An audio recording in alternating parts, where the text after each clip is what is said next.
इस क्वेश्चन में दो ब्लॉक्स दिए हुए हैं, ए और बी। बी जो है वो ए से थोड़ा सा नीचे है, √2 मीटर्स। और फिर हमने इन दोनों को रिलीज कर दिया।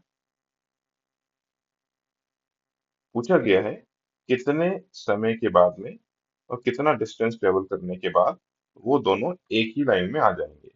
अब वो एक लाइन में क्यों आ रहे हैं? इसका रीजन कोएफिशिएंट ऑफ फ्रिक्शन में।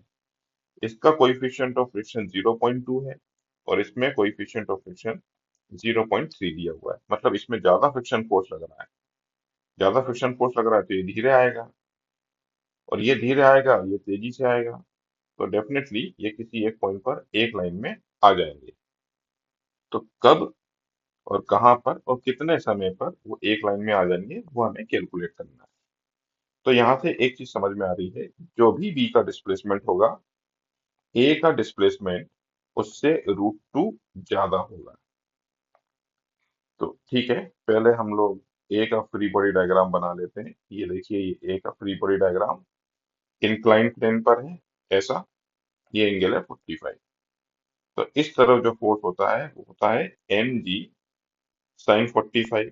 तो mg/√2 लिख दिया। और चूंकि ये बॉडी स्लिप कर रही है, फ्रिक्शन फोर्स का मैक्सिमम वैल्यू लगेगा। तो फ्रिक्शन फोर्स का जो मैक्सिमम वैल्यू होगा म्यू mg cos थीटा, मतलब cos 45। फ्रिक्शन फोर्स का मैक्सिमम वैल्यू होता है म्यू इंटू नॉर्मल, और नॉर्मल का वैल्यू है mg cos 45। तो इसका एक्सेलरेशन इस तरफ होगा।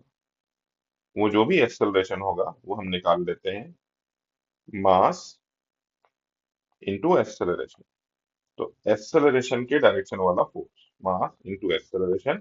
एक्सेलरेशन नीचे की तरफ है तो नीचे वाला फोर्स पहले लिखेंगे। That will be mg/√2 minus mu mg/√। तो m यहाँ पर कैंसिल हो गया। फाइनली हम बोल सकते हैं एक्सेलरेशन जो है g/√2 को बाहर निकाल दिया, ये हो गया 1 माइनस म्यू। तो ये एक्सेलरेशन आ गया। अब वो जो भी ब्लॉक था उसका इनिशियल वेलोसिटी 0 था, और एक्सेलरेशन g/√2। और ए ब्लॉक के लिए हमने म्यू का वैल्यू 0.2 लिया था।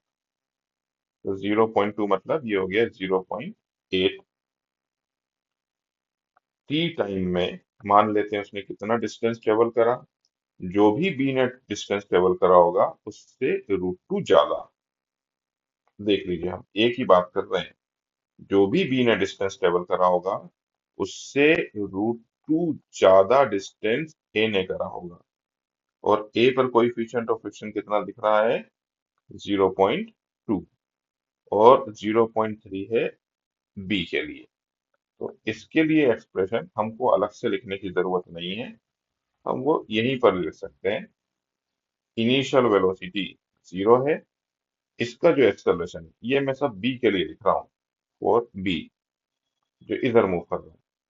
अब बी के लिए म्यू की जगह 0.3 रख दीजिए, तो ये हो जाएगा g/√2 इंटू 0.7।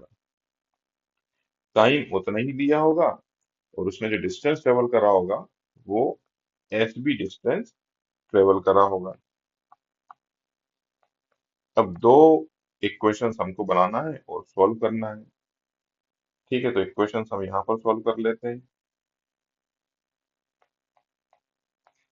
देखिए, पहले वाले के लिए ए के लिए लिख रहा हूँ एस की जगह पर लिखा SB+√2। S is equal to, u तो 0 है, मैं लिख रहा हूँ S = UT+½ AT²।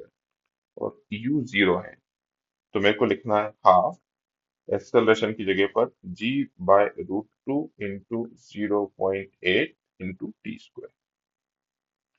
और बी के लिए SB = ½ g/√2 0.7 इंटू T²। ये पहली इक्वेशन, ये दूसरी इक्वेशन। अब फिर आप इसको सब्ट्रैक्ट कर दीजिए। तो सब्ट्रैक्ट करूंगा तो एसबी से एसबी कैंसिल हो जाएगा, यहाँ पर √2 बचेगा। और जब मैं इसको इससे सब्ट्रैक्ट करूंगा, सारे एक्सप्रेशन सेम है, ये 0.8 है, ये 0.7 है। तो यहाँ पर 1 बचेगा, 1/2 g/√2 इंटू टी स्क्वायर। ये 0.8 माइनस 0.7, ये आ गया 0.1, और बाकी की सारी चीजें ऐसी की ऐसी। अब यहाँ से 0.1 इंटू जी, ये कैंसिल हो गया, मतलब 1 आ गया ये, और ये 2 है, और √2 इंटू √2 2 हो गया, तो टी स्क्वायर जो है वो 4 हो चुका है। इसका मतलब टू जो है, टी जो है वो 2 सेकेंड है। अब आप चाहें तो एस बी निकाल सकते हैं। What is S B? S B के लिए हमने रिलेशन देखा था, S B is equal to half, ये था S B, half g/√2 0.7 into T का 2 का स्क्वायर। तो इसको सॉल्व करेंगे तो आपको एस बी मिल जाएगा।